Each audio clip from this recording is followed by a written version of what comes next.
Texting is not courting. Let me repeat that. Texting is not courting. I feel the need to start off by saying that simply because I think that in today's world, we've allowed text to consume our method of communication way too much. Now, don't get me wrong, I get it. Plenty of us find it more convenient. It's a lot easier. Some of you may truly enjoy it. Some of you may find it absolutely annoying. Either way, I think that even if you're cool with texting, we have to remember that verbal communication is necessary. So if we're trying to really get to know each other and figure out if we can actually have a relationship with each other, all right? But the fact remains that texting is a big part of our lives. And with that, many of you have found yourselves in situations where you sent that man a text and now you're sitting, waiting, contemplating what the hell is he doing? Why is he taking so long to respond? All right. And sometimes getting a little anxious, maybe having all kinds of thoughts run through your head, all because you're waiting for this man to respond and text you back. And so I want you to understand what not to do in these situations where you're waiting for a text response, all right? And what you should do instead. But let's start with what not to do. So the first thing is, do not jump to conclusions, all right? What I have seen with my clients, with women that I'm friends with, you name it, is this habit of getting in your own head and allowing it to run amok, run crazy with all kinds of thoughts, and you trying to analyze why this man has yet to respond. What's really going on with him? Maybe he doesn't really like you. All these different things. Jumping to conclusions and assumptions without any facts. The only fact that you have is he has yet to text you back. All right? But why he hasn't, you don't know. You don't know. And it does you no good to sit there and come to your own conclusion as to what is going on right now. Because what happens in many cases is that, one, you're going to drive yourself crazy by trying to, again, figure it out and overanalyze it. And let me say something about this whole analyzing. I honestly feel, this is my personal perspective, that, I'm a firm believer in women tapping into their feminine energy, that being your strength, your power, and that women operate from a place of strength when they focus on sensing, feeling. I would even throw in there visualizing, okay? But visualizing not from the place of what they want to see, but allowing their spirit, their internal voice to kind of project to them what they need to see. And though that is the strength and the power, the weakness is when the woman gets too much into the logical mind of trying to be analytical and break things down. This is not where your strength is, because that's just not how you're wired. Again, this is my personal opinion. And so I feel like when women get into the over-analytical mind, you only stress yourself out. And remember, stress doesn't always look the way that we think it looks. It's not always as obvious as we think it is. But when you're worrying yourself and just driving yourself crazy, running through all these possible different scenarios, you are stressing yourself emotionally. And that is going to have lingering effects on you. So you've got to be mindful of, listen, remember when you shouldn't focus on something that you have no control over and that you don't have any additional information on. All right. In that moment, you have to just say, you know what? You will find out what it is if he texts you back, and then you guys can discuss it. In the meantime, don't jump to any other conclusions. Stay strong in just doing other things, which we'll get more into later. Now, the second thing not to do is don't run to family and friends to discuss why the hell this man hasn't texted you back yet, all right? Because if the only thing that's worse than the woman who's already in her head trying to overanalyze the situation is the woman who has friends or family adding on to being in her head, trying to analyze the situation. So now you have your own brain working and you got their input, which unfortunately, though they have good intentions, they could be giving you guidance from a very biased place. All right? You have to understand that, and I say this with love, but a lot of women, I'm not going to say all, of course, but a lot of women, when they're giving advice, have a habit of interjecting themselves into the situation. All right? So it becomes a not what you should do. It's what I would do. All right? If this is happening to me, not understanding that you guys are two different people. And what she needed to do, what you needed to do, it might be two different things. All right? As well as if she has just gone through, let's say, for example, whether it be family or friends, she just went through a couple scenarios where, let's say, men stopped texting her back. Let's say men ghosted her or whatever. She may now be riding off a lot of the negative emotions and perceptions that to her advice to you is going to be very negative from the jump. She's not going to even consider a positive side. She's not going to be reasonable in her thought process of breaking down what might be going on here. She's going to jump to, oh, he's probably doing this, he's probably doing something bad because that's what she's been experiencing. All right? It isn't to say that there aren't women who can't give unbiased perspective and really not put themselves in it and look at it from putting themselves in your shoes, so to speak. But you have to be careful.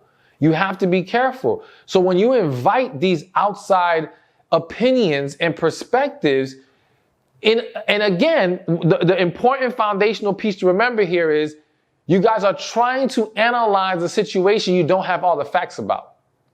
It's one thing if you had a whole bunch of facts and you're trying to piece everything together. I'm not saying you should. I'm just saying that's more reasonable. But in a scenario like this, we don't know. We simply don't know. So don't make it harder on yourself by bringing them in.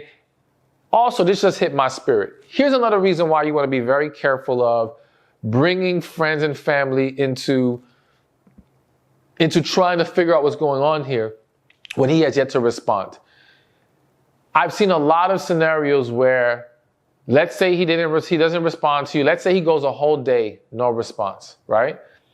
And let's say your friends or family had some negative perspectives as what's probably going on, right? Now he finally reaches back out. And let's say he actually gives you a reasonable explanation. Now, because you already told your friends and family, they're going to want an update, right? Oh, have you heard from that guy yet? And when you say, yeah, he said, oh, he's full of, like, do you see, they're going to have a harder time giving him any kind of benefit of the doubt, any kind of leeway in many scenarios, to where now it's going to interfere with your ability to actually try to build something with this man, all right? Or it may make you feel embarrassed in the kind of way like, I don't want to look like a dummy because, they knew he didn't text me for a day, and now here I am talking to him again. How does that make me look? And now you start mishandling things because you're in your feelings about the situation. So it's just a very risky thing to do. I think, again, when it comes to stuff like this, you gotta have to ride it out for a little while. And see what happens. And I know it's very easy to want to talk to people, but again, it does us no good when they can't even give us an answer that is accurate because they don't know what the facts are.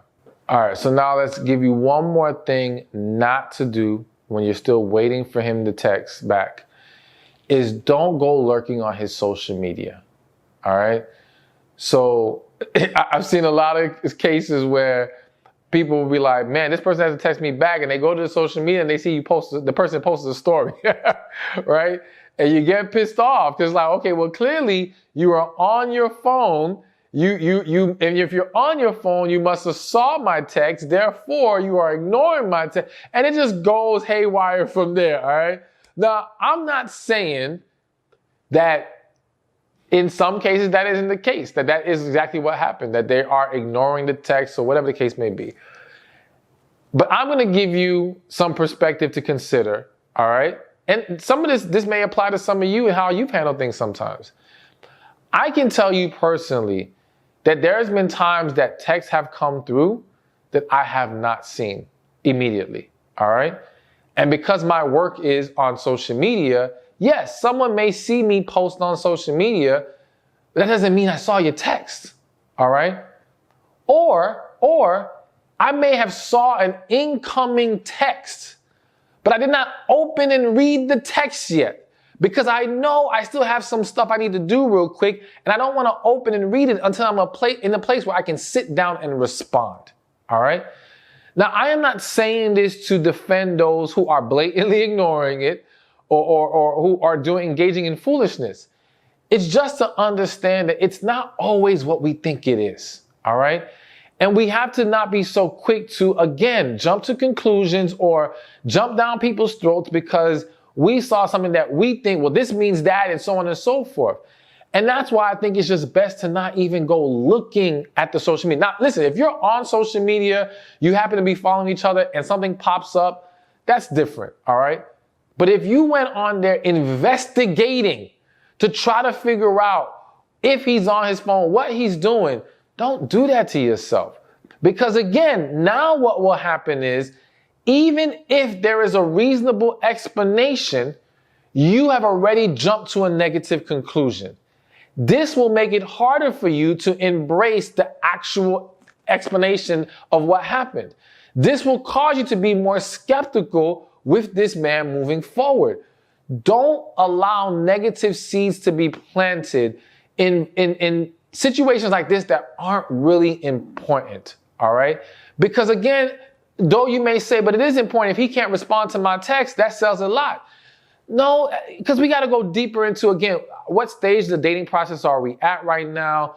What has been the communication? But ultimately, it's not about just that one instance. It's about how is the overall relationship with this man? If everything's been going great and there's this one instance that this happens, you shouldn't just write off that one instance and say, oh, okay, he's full of it. He's not for real. This is not a wise thing to do. You know what I'm saying? So be careful allowing yourself to go lurking and investigating on the social media. Again, you got to learn to relax, take a deep breath, chill. And now I'm going to tell you what you should do instead. All right. So what you should be doing, first thing is finding ways to be productive or finding something purposeful to do. All right. So essentially, you need to be living your life, not sitting there waiting to see if this man's going to respond to you. That does nothing for you in that moment. That's just time being wasted that you're sitting there dwelling on something that, again, you can't control. And the thing is, I know that it's very easy for people to say, well, yes, you got to go distract yourself. Be careful. I'm not saying find a distraction. Distractions are empty activities used to take our mind off of things. I don't want you to engage in more empty activities that won't amount to nothing. I want you to find something productive, something purposeful. Maybe there's something that you need to be doing career-wise. Maybe it's something that you need to be doing educating yourself-wise. Maybe it's going to the gym because you got to take care of your body as well. Whatever it is, find something that's productive, because the key with the reason why finding something that's productive and purposeful is that a distraction, once the distraction is gone, you're back to feeling empty. You're back to dwelling on the situation. It does not fulfill you in any kind of way. But by doing something purposeful or productive, you now create a lingering effect of feeling good that you accomplished something, moving closer to an ultimate goal, elevating yourself in different ways. So it's adding to your life in a way that can carry on as the days move forward. So that's why you want to locate that. And again, be honest with yourself. Are there things you've been putting off? Because I feel the need to say this, is hitting my spirit now. Sometimes that distraction is the guy you're waiting to hear back from.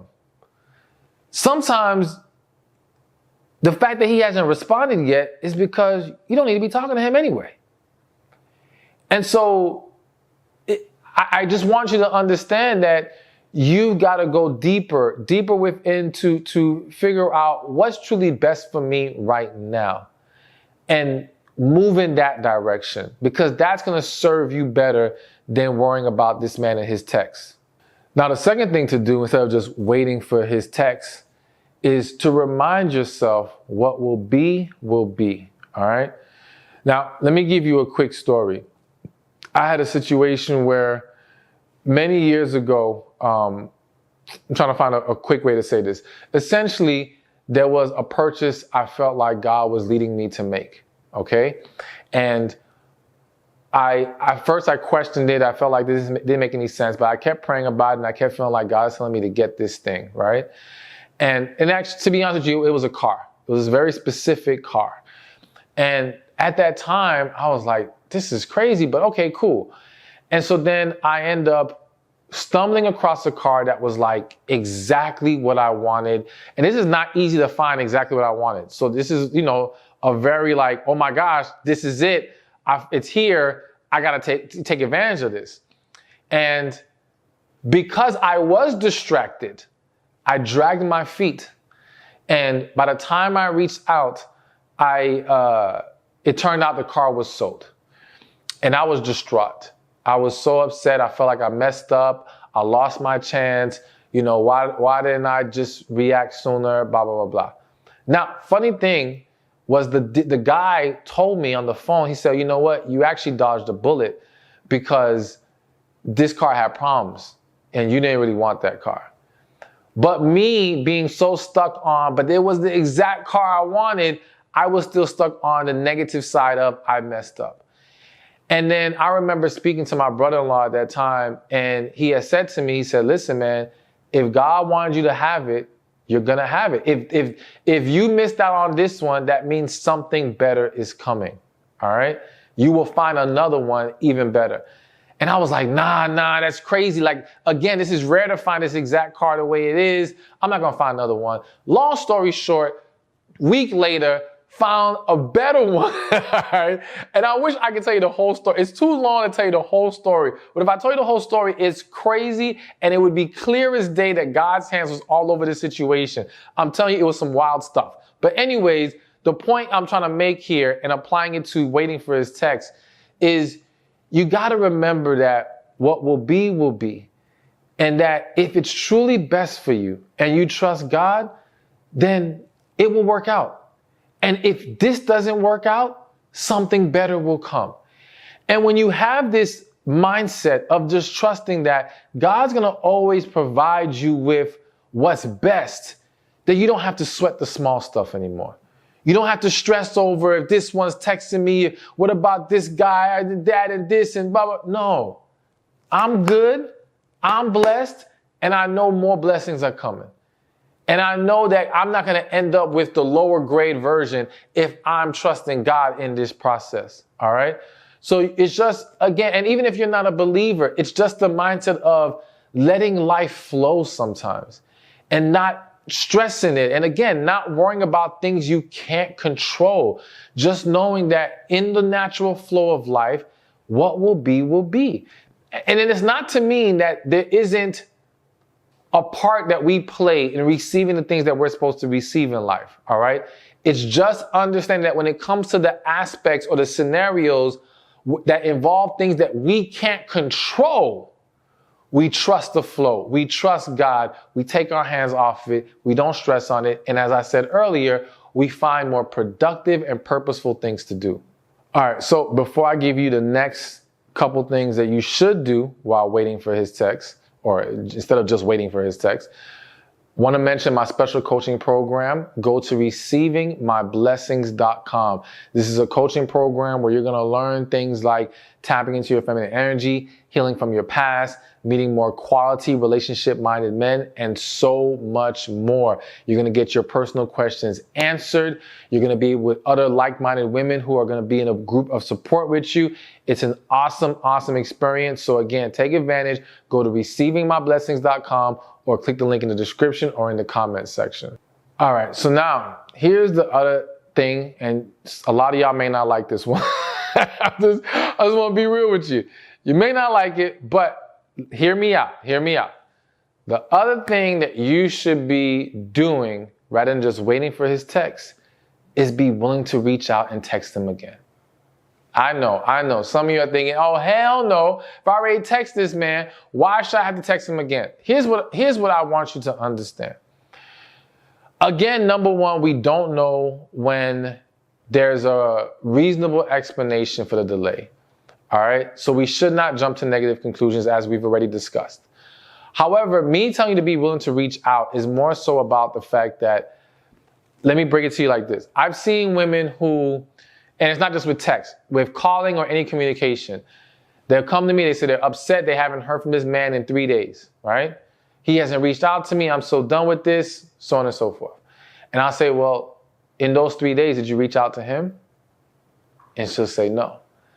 And in some cases, he was the last one to reach out first. But yet, in her mind, it was, well, he should be reaching out to me. And it's like, listen, you play a part here too. There has to be a mutual effort to build a relationship. And you can't let these rules and these games and these tricks and all these things that people have been conditioned to believe cause you to now mishandle the situation and think that you should just sit back and wait for him to hit you up. But let's go deeper than that. The other reason why I want you to be willing to reach out to him is to give yourself some peace. Here's what I mean.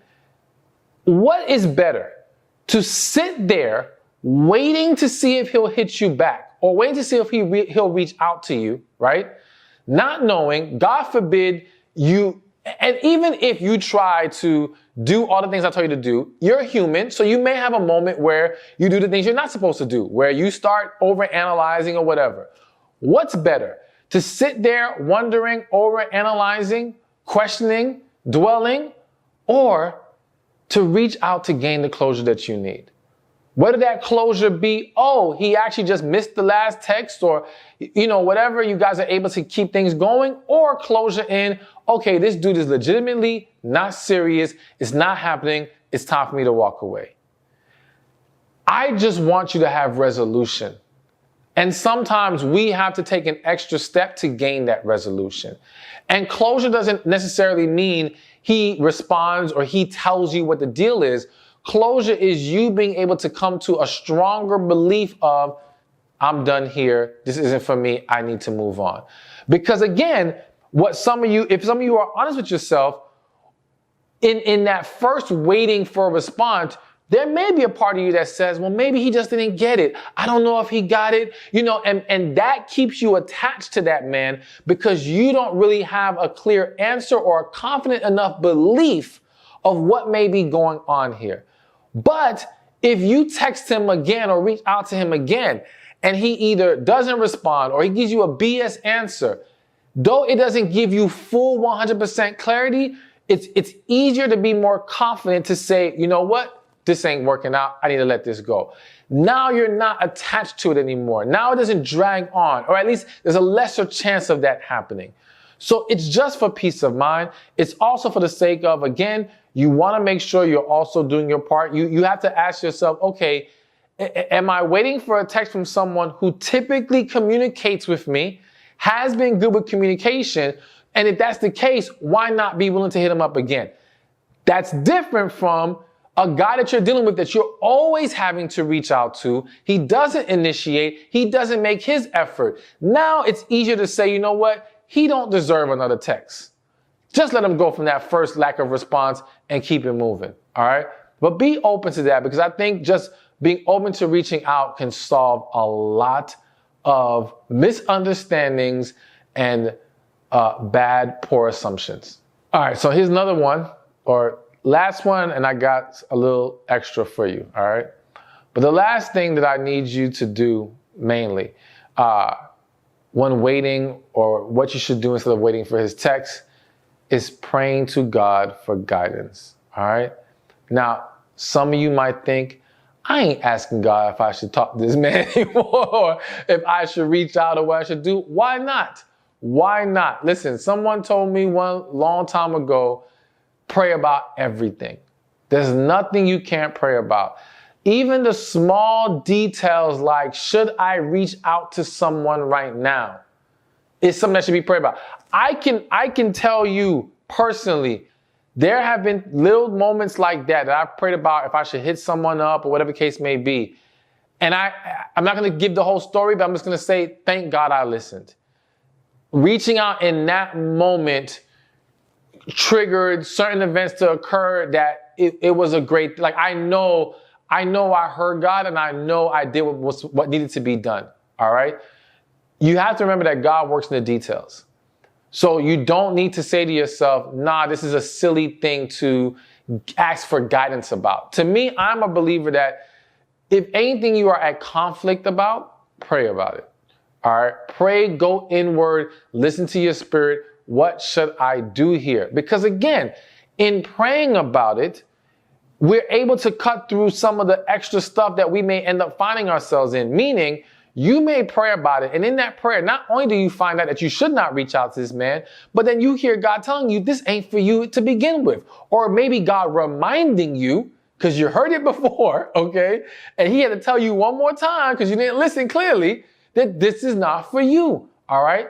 Or it may be God stopping you from doing the wrong thing that would mess up a potential relationship because you're letting yourself get too caught up in your emotions and feelings in that moment. All right.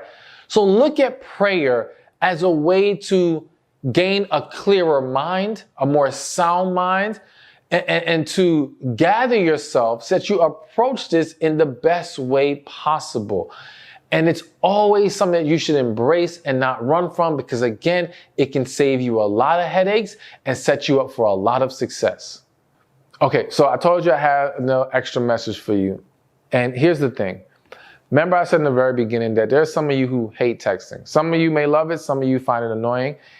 And I've seen a lot of situations where women become not just annoyed by men who want to text so much while they're getting to know each other, but women have downright dismissed and cut off men because of too much texting.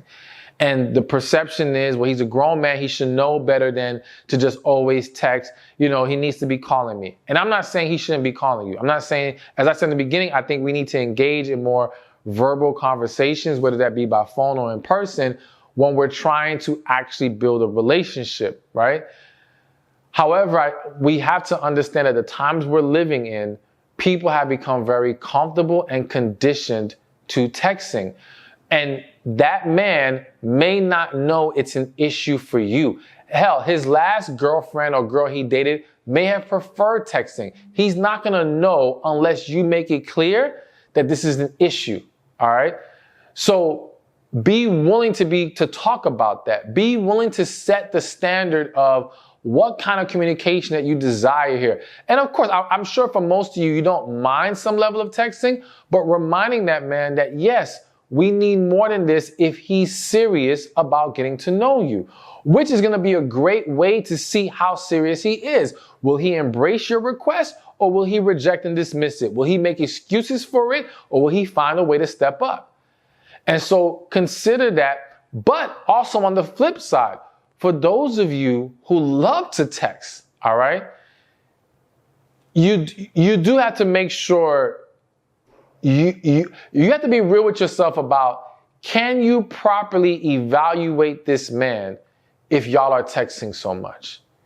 If you're looking to have a serious relationship, we have to be real. Texting, it's a lot easier to hide behind words. It's a lot easier to give off a different perception of ourselves if we're just texting all the time.